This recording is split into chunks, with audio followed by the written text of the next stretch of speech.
name of Allah, who is the most beneficent and merciful.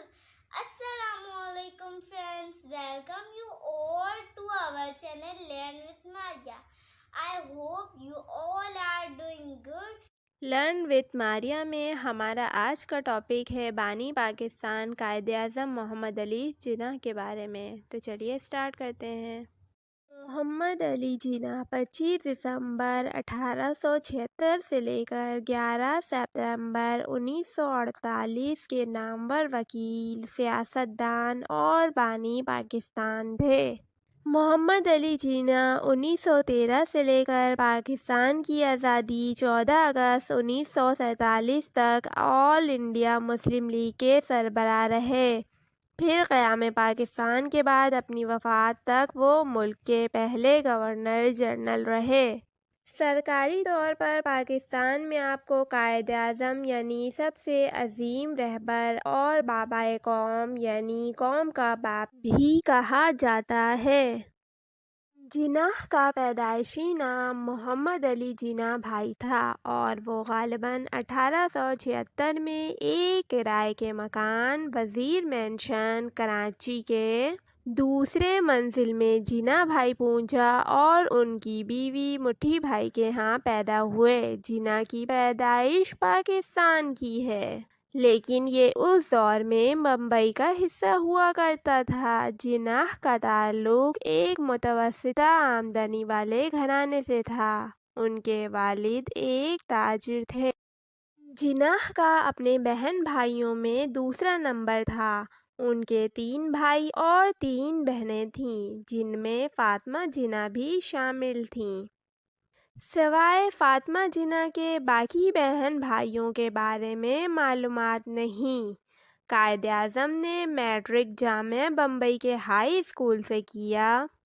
1892 में वो बरतानिया की ग्राहम शिपिंग तरबियती शागिर्दी के लिए गए। ताहम बरतानिया जाने से पहले उनकी वालदा के दबाव में उनकी शादी दूर की रिश्तेदार एमी बाई से कर दी गई। ताहम ये शादी ज़्यादा अरसे ना चल सकी। आपके बरतानिया जाने के बाद एमी जिन्ना और उनकी वालदा वफ़ात पा गईं। उसके कुछ अरसे बाद जिन्नाह ने लंकन इन में दाखिला ले लिया। 19 साल की उम्र में वो बरतानिया में सबसे कम उम्र बार कहलाने वाले पहले हिंदुस्तानी बने। जब वो लौटे तो उन्होंने कराची में मुख्तसर अरसा क़याम किया और फिर मुंबई चले गए। 20 साल की उम्र में जिन्ना ने बम्बई में वकालत की मशक़ शुरू की। वो उस वक्त शहर के वाहिद मुस्लिम बैरिस्टर थे। वो आदतन अंग्रेज़ी ज़बान इस्तेमाल करते थे। 1918 में जिन्ना ने खुद से 25 साल कम उम्र रतन बाई से शादी की। वो इनके दोस्त की बेटी थी, जिसका ताल्लुक बम्बई के एक अमीर पारसी घराने से था। इस शादी की मुखालफत रतन बाई के घर वालों और पारसी बरादरी की जानिब से खूब की गई। साथ ही कई दीगर मुस्लिम मजहबी रहनुमा भी इस शादी के ख़िलाफ़ थे। रतन बाई ने अपने घर वालों की मुखालफत के बावजूद इस्लाम कबूल किया और उन्होंने मरियम जिन्ना का नाम अपनाया। कायदे आज़म मोहम्मद अली जिन्ना और मरियम जिन्ना ने बम्बई में अपनी रिहाइश रखी। उनकी वाहिद औलाद दीना वाडिया थी। 1929 में जिन्नाह की बीवी मरियम जिन्ना का इंतकाल हो गया और फ़ातिमा जिन्ना उनकी और उनकी बेटी की देखभाल करने लगीं। 1919 के दौरान बरतानियों और हिंदुस्तानियों के माबैन ताल्लुकात कशीदा हो गए। जिन्ना ने गांधी के सीतागिरा मुहिम को सियासी अनार की तशबीह दी। गांधी और तहरीक खिलाफत के माबैन मौजूद इत्तेहाद ज़्यादा अरसे न चल सकी। 1931 में फ़ातिमा जिन्ना अपने भाई के यहाँ लंदन मुंतकिल हो गईं। वो उनकी देखभाल करती थीं क्योंकि वो बूढ़े हो चुके थे। جناح کی بیٹی نے ایک پارسی امیر تاجر گھرانے میں شادی کی خواہش کا اظہار کیا، جبکہ جناح کی خواہش تھی کہ وہ مسلمان سے شادی کریں۔ بہرحال باپ بیٹی کے رشتے میں فاصلے پیدا ہو گئے۔ ان کی بیٹی نے قیام پاکستان کے بعد جناح سے ملاقات نہ کی، البتہ وہ جنازے میں شریک تھیں۔ بہرحال اسی طرح سے سیاسی معاملات چلتے رہے۔ جناح نے پاکستان مہم خوب چلائی۔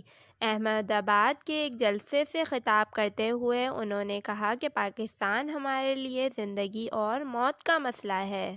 بالآخر 20 فروری 1947 کو لارڈ ماؤنٹ بیٹن کے منتخب ہونے کا اعلان ہوا۔ اسی دوران میں کانگریس تقسیم کے معاہدے پر غور کرنے لگی۔ لارڈ ماؤنٹ بیٹن نے اپنے حکومتی بریفنگ میں جناح کے بارے میں متنبہ کرتے ہوئے انہیں سب سے مشکل ترین گاہک قرار دیا اور بقول ان کے انہوں نے سب سے بڑی پریشانی کھڑی کر رکھی تھی۔